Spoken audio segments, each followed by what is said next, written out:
Halo, Assalamualaikum warahmatullahi wabarakatuh. Berjumpa lagi dengan saya Kanivia ya. Dalam topik pembahasan hari ini terkait dengan liabilitas lancar. Jadi nanti beberapa poin-poin penting terkait dengan liabilitas lancar dan juga perhitungan atas liabilitas lancar akan saya sampaikan dalam pertemuan kali ini. Oke, di sini kalau kita lihat di layar terdapat jenis-jenis dari liabilitas lancar.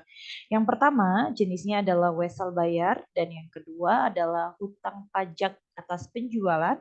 Yang ketiga adalah pendapatan yang diterima di muka dan yang keempat adalah utang jangka panjang yang telah jatuh tempo. Nah, itu adalah 4 jenis dari liabilitas lancar. Selanjutnya kita akan bahas satu persatu terlebih dahulu. Di sini ada terkait dengan wesel bayar. Poin pertama yakni diasumsikan ya Hong Kong National Bank setuju untuk meminjamkan dana sebesar 100.000 dolar Hong Kong pada tanggal 1 September 2014 apabila Siwi Co menandatangani wesel senilai 100.000 dolar Hong Kong dengan bunga 1% dan jangka waktunya adalah 4 bulan yang akan jatuh tempo pada tanggal 1 Januari. Nah, untuk wesel bayar ini penyelesaiannya ketika sebuah perusahaan menerbitkan wesel yang disertai dengan bunga, maka jumlah kas yang diterimanya pada saat penerbitan wesel umumnya sama dengan nilai yang nominal wesel bayar. Ya. Nah, di situ juga diketahui Siwi.co adalah akan menerima uang sebesar 100.000 dolar Hong Kong dan akan membuat ayat jurnal sebagai berikut. Jadi terkait dengan wesel bayar di sini bisa kalian ketahui ya sudah dijelaskan dalam bentuk asumsi atau contoh terkait dengan wesel bayar itu sendiri dan jurnalnya adalah kas pada posisi kredit sebesar 100.000 dalam dolar Hong Kong dan juga wesel bayarnya sebesar 100.000 dalam dolar Hong Kong untuk mencatat penerbitan wesel bayar sebesar 12% ya. Waktunya ada 4 bulan dari Hong Kong National Bank. Ini untuk yang wesel bayar. Selanjutnya, untuk penyelesaiannya ada bunga atas wesel bayar akan timbul nih selama umur wesel.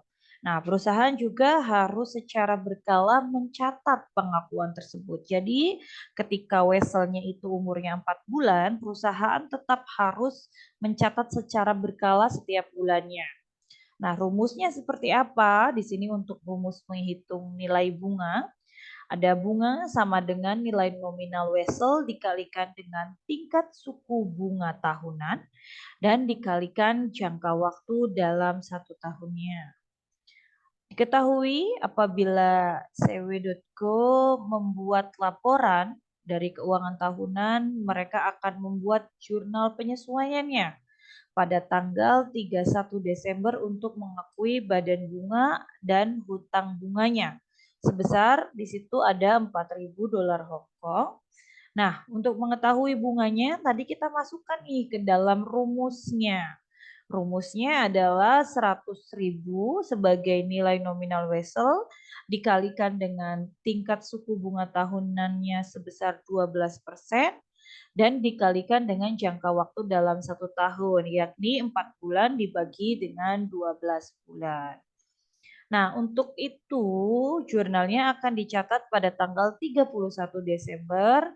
Beban bunganya sebesar 4.000 dolar Hong Kong dalam posisi debit dan hutang bunga ada 4.000 dolar Hong Kong juga dalam posisi kredit yang untuk mengakui bunga selama 4 bulan pada wesel Hong Kong National Bank.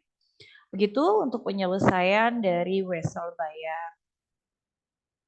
Selanjutnya, di sini terkait dengan wesel bayar juga ada penyelesaian selanjutnya atau tahap ketiga dan tahap keempat.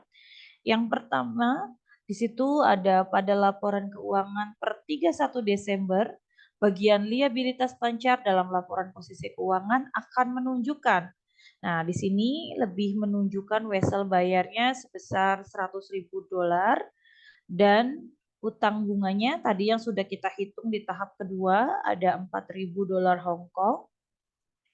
Nah, selanjutnya di tahap keempat, perusahaan juga akan melaporkan. Yang dilaporkan adalah beban bunganya sebesar $4.000 Hong Kong. Nah, di situ sebagai penghasilan dan beban lain-lain dalam laporan laba rugi. Pada saat jatuh tempo di Januari tahun 2015, harus membayar nilai nominalnya dari wesel bayar sebesar $100.000 Hong Kong ditambah dengan bunganya sebesar $4.000 Hong Kong. Nah, jurnal untuk mencatat pembayaran wesel bayar dan hutang bunganya sebagai berikut ya. Bisa kita lihat di bawah. Di situ ada pada Januari tanggal 1, wesel bayar sebesar 100.000 dan hutang bunganya sebesar 4.000 di posisi debit. Nah, di sini karena kita membayar hutang, otomatis kita mengeluarkan kas. Oleh karena itu, kasnya di posisi kredit sebesar 104.000 untuk mencatat pembayaran wesel bayar yang berbunga dan bunga yang sudah jatuh tempo. Nah, tadi kita sudah membahas bagaimana sih asumsi wesel bayar jika pada liabilitas lancar yang diselesaikan secara penjurnalan lebih detail lagi. Sekarang kita masuk ke hutang pajak penjualan sebagai poin kedua dari jenis-jenis liabilitas lancar. Nah, kita asumsikan kembali di sini pada tanggal 25 Maret, mesin kasir dari milik Giant menunjukkan penjualan sebesar 1 juta dan pajak penjualannya sebesar 60.000. Nah, di sini tingkat penjualan menetapkan pajaknya sebesar 6%. Nah, pencatatan jurnal sebagai berikut, maka diketahui Maret 25 kasnya pada posisi debit karena telah menjual, otomatis dia mendapatkan uang tunai gitu ya. Maka kasnya posisinya di debit sebesar 1.060.000. Di mana 1.060.000 tersebut terdiri atas pendapatan penjualannya dan juga utang pajak penjualan yang sudah ditentukan sebesar 6%. Nah, ketika perusahaan menyetorkan pajak ke kas negara, perusahaan mendebit utang pajak penjualan dan mengkreditkan kas. Lalu, untuk perusahaan tidak melaporkan pajak penjualan sebagai beban, perusahaan hanya meneruskan saja sejumlah pajak yang dibayarkan oleh pelanggan kepada pemerintah. Dalam praktiknya, terkadang juga perusahaan itu tidak memisahkan pajak penjualan di mesin kasir. Jadi terkadang sudah harganya ini sudah include dengan PPN-nya, ya. Padahal untuk mengetahuinya juga kasir lebih baik memisahkan antara total penjualannya dengan besaran PPN-nya. Untuk mengetahui jumlah penjualan dalam kasus tersebut, perusahaan harus membagi atas total penerimaan penjualan dengan 100% ditambah persentase pajak penjualannya. Di sini ada asumsi yang kedua. Dalam contoh di slide sebelumnya, Giant menerima pendapatan penjualannya sebesar 1.060.000. Nah, penerimaan dari penjualannya adalah sama dengan harga jual sebesar 100%. Lalu ada penambahan lagi terkait dengan persentase pajak sebesar 6% atau 1,06 dikali lipatkan dari total penjualannya. Di sini diketahui perhitungannya ada 1.060.000 dibagi dengan 1,06, maka totalnya adalah 1 juta rupiah. Jadi Giant dapat menghitung jumlah pajak penjualan yang harus dibayarkan kepada pemerintah sebesar 60.000 dengan menguranginya dari total penerimaan penjualan sebesar 1.060.000 dikurangi 1 juta. Seperti itu. Itu untuk yang hutang pajak penjualan. Nah, jenis-jenis liabilitas lancar lainnya yang ketiga ada pendapatan yang diterima di muka. Misalkan kita mau sewa ruko, itu kan kita namanya sewa dibayar di muka. Jadi hal-hal yang sudah ditunaikan pembayarannya, tapi kewajibannya atau haknya itu belum semuanya diselesaikan atau masih berangsur setiap bulannya. Nah, itu definisi dari hal-hal yang diterima di muka, dibayar di muka, dan lain sebagainya.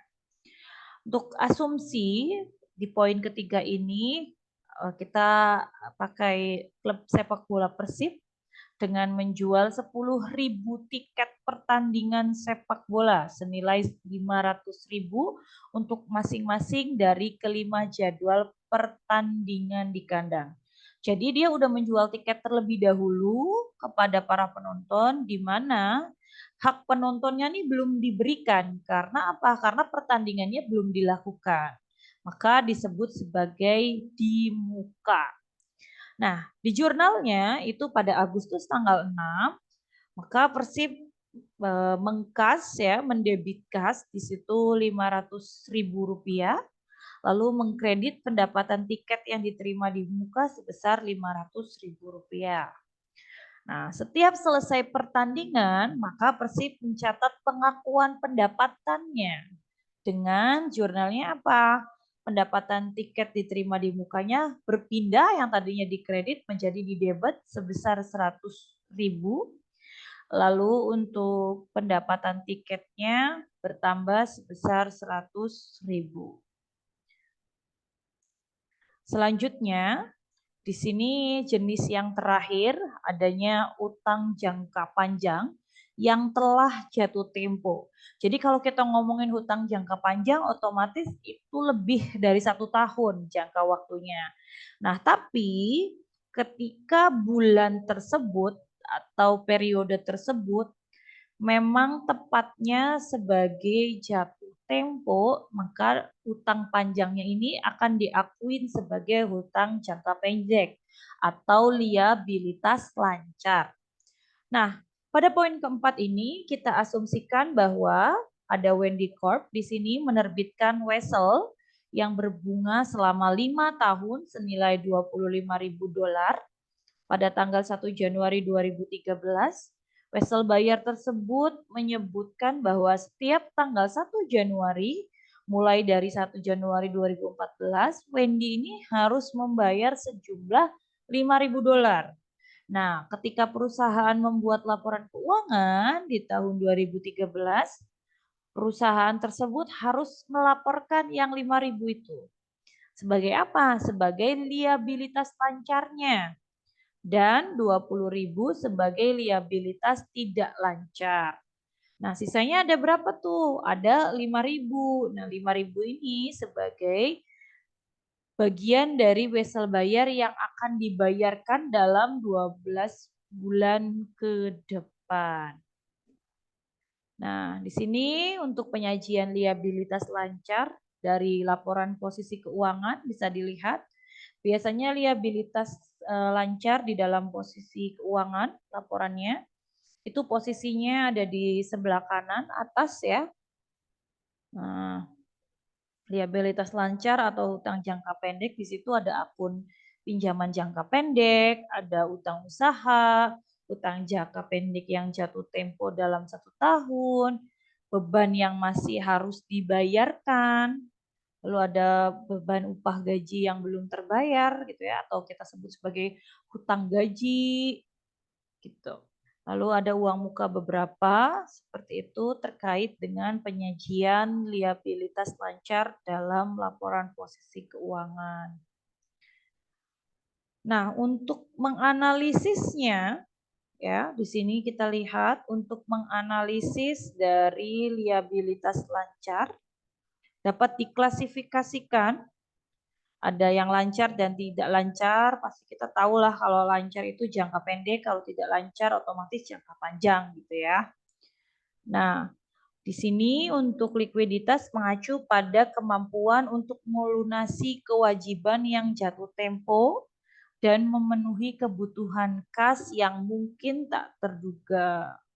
Nah, hubungan aset lancar terhadap liabilitas lancar memang sangat penting ya dalam menganalisis likuiditas. Jadi, untuk menganalisis rasio likuiditas itu kita harus membandingkan antara si aset lancar dan si liabilitas lancar supaya kita tahu rasionya tuh sebesar apa sih gitu ya.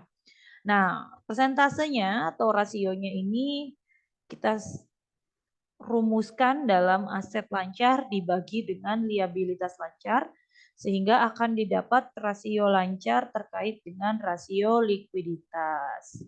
Nah, secara historis, manajemen perusahaan dan analisis menganggap rasio lancar ini 2:1 sebagai standar untuk peringkat kredit yang baik. Maksudnya apa nih untuk menganggap rasio lancar 2:1?